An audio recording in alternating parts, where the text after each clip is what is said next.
Talofa lava, this is Pacific Waves from RNZ Pacific. I'm Susana Suiswiki. Coming up, I think we're really lucky to have so much expertise in New Zealand.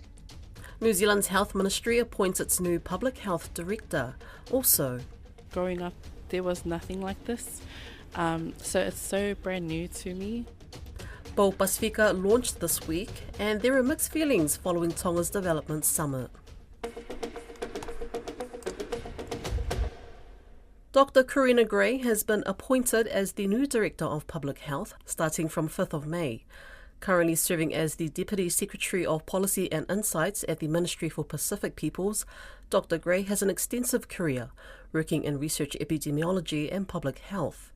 Her appointment comes after the sudden resignation of Dr. Nicholas Jones in February.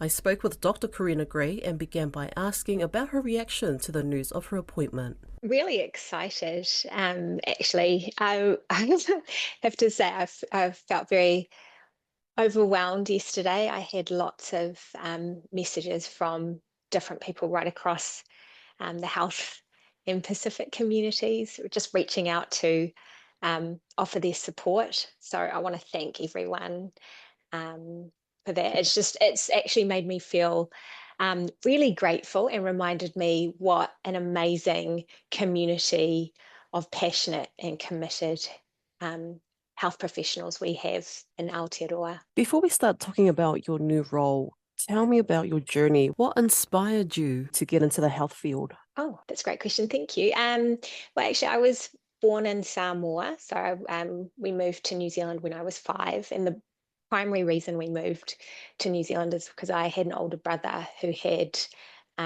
some disabilities, and he needed to access high quality healthcare. So that's the reason we came to New Zealand. And kind of growing up, we touched the health system a lot, and I was always so inspired by the health professionals that I saw and what an amazing difference they could make in someone's life. And so that was when I was young. Then I went to Auckland Med School and was so lucky to be mentored by some really amazing Pacific health leaders and really got inspired to go into public health. So I started my journey in psychiatry, but what I noticed was that a lot of mental health issues are worsened by people's life circumstances. Mental health issues can arise from some really traumatic situations and things like poverty. So that really inspired me to go into public health, which is more upstream and really thinking about what are the things that determine people's health and well-being. So that's what led me into public health, and just have been really inspired by the public health community. I also was lucky enough to be able to do a PhD in epidemiology at the University of Auckland with people like Professor Rod Jackson and Susan Wells and Andrew Kerr, who really inspired me to look deeply into how data can really help us identify where issues are and where we can make the biggest differences in health. And then I've been in various roles across the health sector, currently at the Ministry for Pacific Peoples, which I love, as the Deputy Secretary for Policy and Insights. So looking ahead, what initial priorities do you have as the Director of Public Health? Well, I haven't started in the job yet, but I do know that the Public Health Agency, which sits within the Ministry of Health, already has some clear work priorities, specifically, obviously, immunisation, making sure that we maintain really high rates of immunisation to protect particularly children and young babies and people who might be immunocompromised. Obviously, pandemic preparedness, making sure that if there is a future pandemic or any other kind of emerging health issue, that we have the appropriate capacity and infrastructure to be able to respond appropriately. I know they've got a big work program on reducing alcohol harm, also supporting Polynesian countries, and also just supporting resilience to the health impacts of climate change. You're heading into the role following a series of resignations, which some view as a bloodbath and a crisis. What do you make of that? Well, I don't think I can comment on that, but I do know that it was reported that Nick Jones resigned. He was actually on who was the public health director before me. He was actually on a secondment, and he's now gone back to his substantive role at Hawke's Bay, where he's a medical officer of health. And Nick has been incredibly supportive. I've already met with him and discussed the work program and the priorities. And I really also want to acknowledge the amazing work that he did over the last 2 years.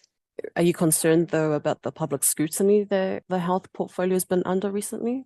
I mean, I think there's always challenges within health. I think we're really lucky to have so much expertise in New Zealand, and that we're able to draw on this expertise. And I also really want to acknowledge the really passionate, committed and hardworking people that, work every day in the health sector, many of whom have reached out to me and offered their support. Earlier, you mentioned that some of the priorities that you'll be looking at would be alcohol harm reduction and responses to the next pandemic, but there are also some strong reactions towards the Bell screening age for Māori and Pacific people. Is that something you would potentially look into? Well, I mean, obviously I'm not in the role at the moment. I don't start until May, but I can only talk to my experience at the Ministry for Pacific Peoples, which is obviously one of our big priorities is using data and examining that data, making sure that everything that we do is based on evidence and is data-driven.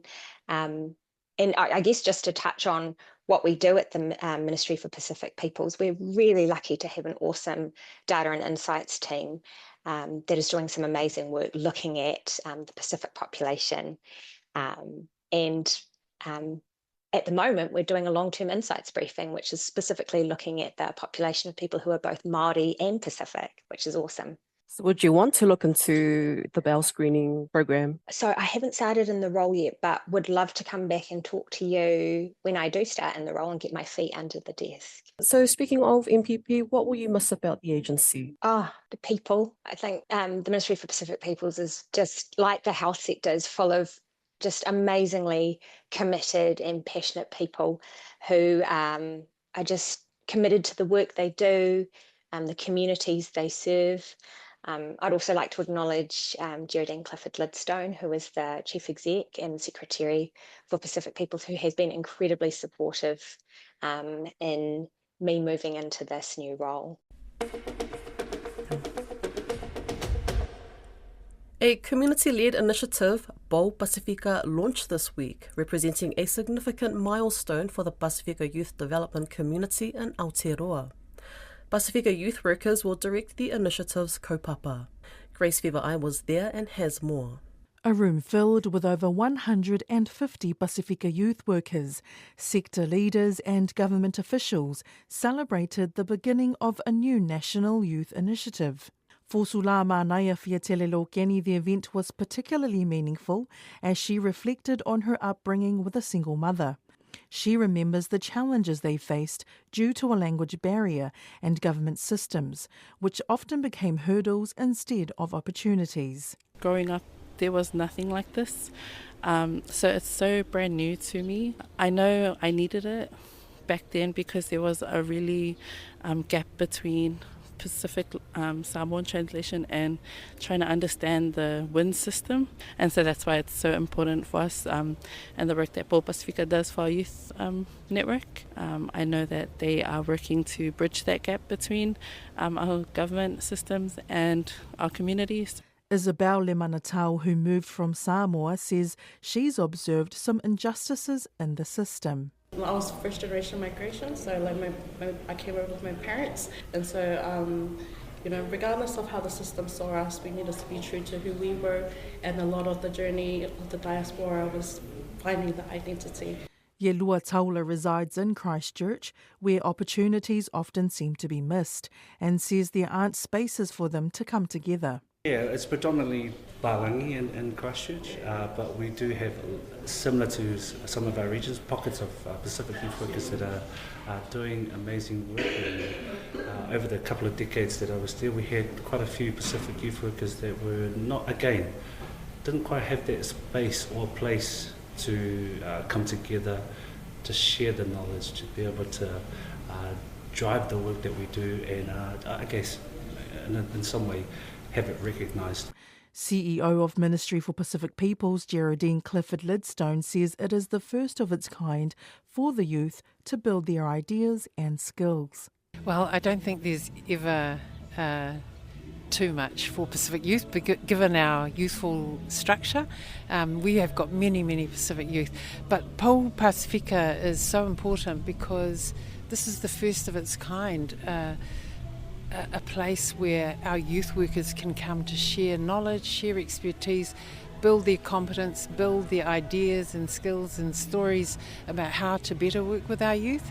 Chilean Sanurevi says Pacific share by connecting and coming together. I think it's going to make a change because, one, it'll be safe practice for our youth workers in the way that they engage with young people. So it'll keep youth workers and young people safe. Two, there's probably an opportunity there to enhance the economic well-being of our youth workers.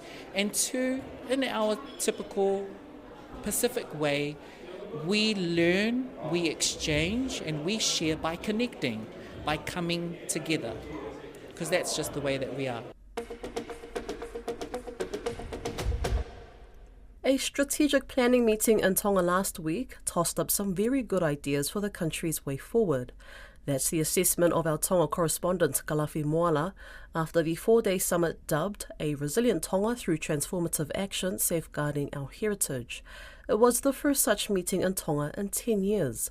Don Wiseman spoke to Kalafi Moala about the event. A positive thing about it was the fact we had 4 days where there was discussion about a number of national issues that was important, and people from the civil society, NGOs, media were given a chance to ask questions, to make comments. So it was a phase of all of that going on. Everything from the delivery of service by government services to what's missing, what's lacking, good governance, all of that stuff. And chairing that, of course, was the Prime Minister and a number of his ministers. And so they were listening to all of the things that was happening. You know, there were panel sessions, as well as there were key people that were addressing the summit. It was mixed in the sense that there were people that were sharing things that should never have been shared in there. In other words, some were bringing their complaints and their allegations into it, but they were given a chance to air their ideas and their thoughts. And of course, I went in there as a media person with some critical thinking,